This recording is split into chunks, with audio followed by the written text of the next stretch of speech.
Қазақстандық бокс мектебі әлемді мықтылығымен таң қалдырып, таңдай қақтыратындығы жасырын емес. Әр боксшының өзіндік стилі мен ерекшелігі бар екендігі баршаға мәлім. Бір үйден бір емес, бірнеше боксшыны тәрбиелеп, бокс әлеміне қосқан қазақстандықтар саны да аз емес. Рингте атой салғандар арасында ағайынды бауырлар да кездесіп жүр. Біз бүгін ұлттық құрамадағы егіз боксшылардың бірі әлем чемпионы Нұрбек Оралбай жайлы айтатын боламыз.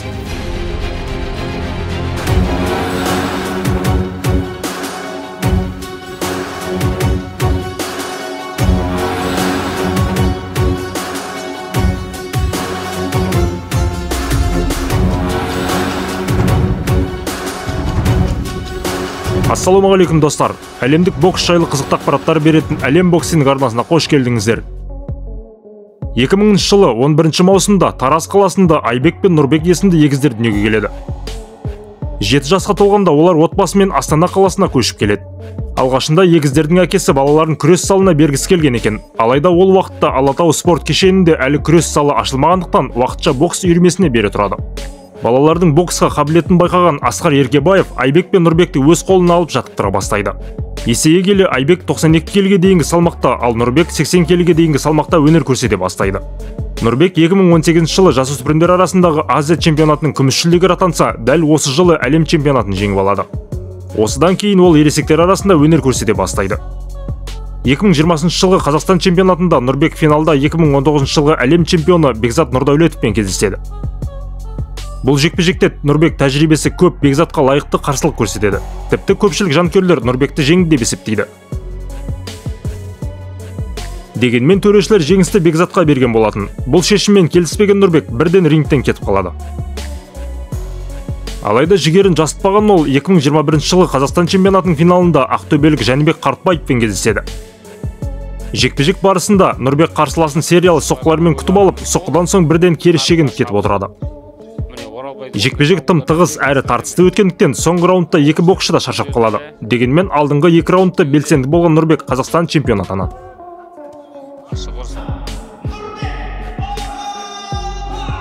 Осылайша Нұрбек Оралбай құрамада 80 келінің нөмірі бірінші боксшы атанып, 2021 жылғы Сербияда өткен әлем чемпионатына аттанады. Чемпионатты жақсы бастаған ол ширек финалда Сербияның атынан шығып жүрген орыс Владимир Мирончиковпен кездеседі. Жекпе-жек тізгіні толығымен Нұрбектің қолында болады. Өз мәнерінде сериялы соққылармен жұмыс жасаған ол әрбір соққы алмасу кезінде қарсыласынан басым түсіп отырады. К сожалению, проиграл. Сәтті шықты Нұрбектің.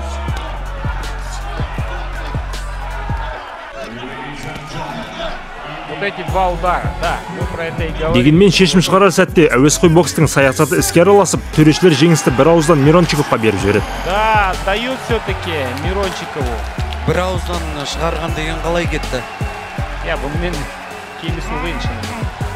2022 жылдың қарашасында Иордания астанасы Амманда өткен Азия чемпионатының жартылай финалында жергілікті боксшы Хусейн Ишайшпен кездеседі.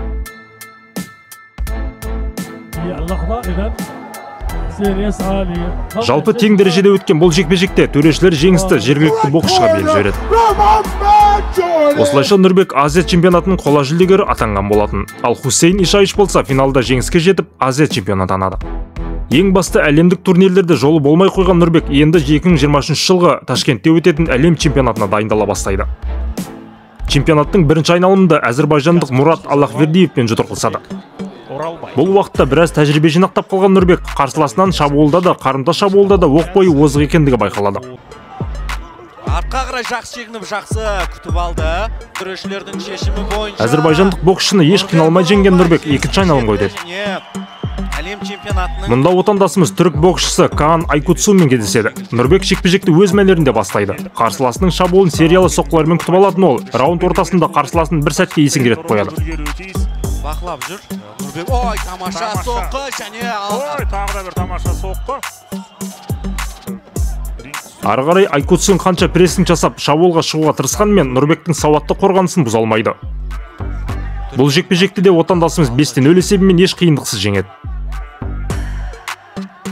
Бактерлерге салсаңыз өздері шықты өтуге дайын. Қазір рингке тұрады да осылай сылқ еткізеді.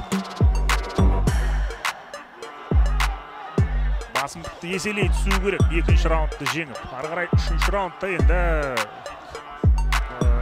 қазір енді ол иорданиялық боксшы осыдан кейін шығады, жағдай мүмкіндік қалдырмады. Үшінші раундта басымдық қазақ боксшысында болды. Осымен минут тамам. Нұрбек Оралбай жеңіске жетті. Құтты болсын қадірменді жанкүйер. Ширек финалда Нұрбек Азия чемпионатында есе жіберіп қойған иорданиялық Хусейн Ишаишпен кездеседі. Бұл жолы отандасымыз қарсыласына жақсы дайындалғандығы көрініп тұрады. Ишаиштің шабуылын күтіп алып, қарындас соққылармен жауап беріп отырған Нұрбек өзі де шабуылда өте сауатты өнер көрсетеді. Жақсы. 1-2. Жалпы бұл жекпе-жекте Нұрбектің қарсыласына өте ашулы екендігі байқалады. Мінез көрсетті қазір, Оралбай. Осы орайда айта кетейік. Мінезді боксшы Нұрбек Оралбай. Сол бір қызбалыққа салынбау керек. Шамына тиеді енді иорданиялық. Міне қазір тәңірек дегендей, бірақ арбырай бір соққы жетіспей қалды. Әлем чемпионатын көрген бұған дейін бұл атмосфераны жалпы сезінеді. Енді қазір бұл жерде артық болды. Осы бір Үшінші раундта кішкене шаршап қалғандығымен жекпе-жек тізгінін қолында ұстаған Нұрбек иорданиялық боксшыдан есе қайтарып, жартылай финалға шығады. Жартылай финалда. Мұнда отандасымызды Токио Олимпиадасының қола жүлдегері ресейлік Имам Хатаев тұрған болатын.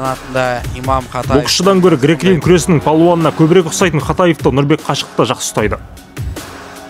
Егер жақындап келіп қалса, бірден клинч жасай кетеді. Джебі жақсы тиді, сол қолы одан кейін оң қолын қосқан еді. Нұрбек Оралбай жеткізбей жүр. Джеб, одан кейін сериялы шабуыл Нұрбек Оралбайдың. Мына жер тура тиген еді. Не осы соққыларды айтып жатырмыз.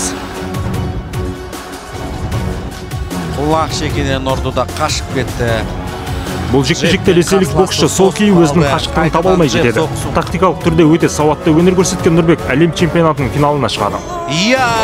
Бәрекелді. Нұрбек Оралбай әлем чемпионатының финалында 4-1. Нұрбек Оралбай. Алтын үшін таласта отандасымыз Қытайдың атынан шығып жүрген этникалық қазақ Тоқтарбек Таңатқанмен кездеседі. Жекпе-жек бастала сала Нұрбек өз мәнерінде қарсыласын сериялы соққылармен соғып, кері шегініп кетіп отырады. Ал Тоқтарбек болса, қазірше өз қашықтығын іздеуде. Артқа қарай қашып кетті. Кеше Имам Хатаевтың Нұрбек Оралбайдан бой аласа еді, қазір құлашын айырылған дейді Оралбайдың.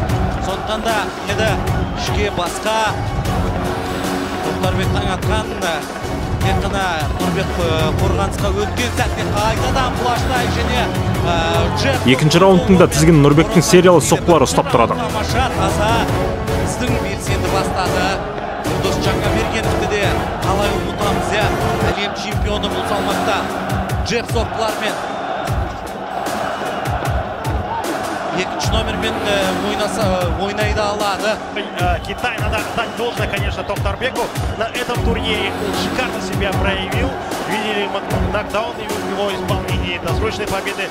Конечно, он очень хорош, но и Нұрбек Оралбай набирается опыта, скажем так, и теперь он готов к тому, чтобы стать. Үшінші раундта жандаласа алға ұмтылған қарсыласын Нұрбек жеб арқылы жақындатпайды. Егер қауіп төнген жағдайда бірден клинч жасай кетеді. Жекпе-жек өту барысын қолды керек. Тоқтарбек Таңатқанның қазақ боксшыларына құрметі керемет. Кеше Тоқтарбекте етпен сүйектен жаралған, шаршады олда. Алға қарай жүр, бірақ алға қарай жүріп өзі соққы жіберіп жатыр. 5 секунд, 4, 3, 2, 1. Жекпе-жек аяқталды. Осылайша жеңіске жеткен отандасымыз Нұрбек Оралбай 80 келі салмақта әлем чемпионы атанып, елді бір қуантқан болатын. Нұрбек Оралбай әлем чемпионы! Нұрбек Оралбай чемпион мира! Қазір Нұрбек 24 қыркүйек күні басталатын Азия ойындарына дайындалуда. Ең алғашқы қарсыласы Тоқтарбек Таңатқан болатындығы да белгілі болып үлгерген екен.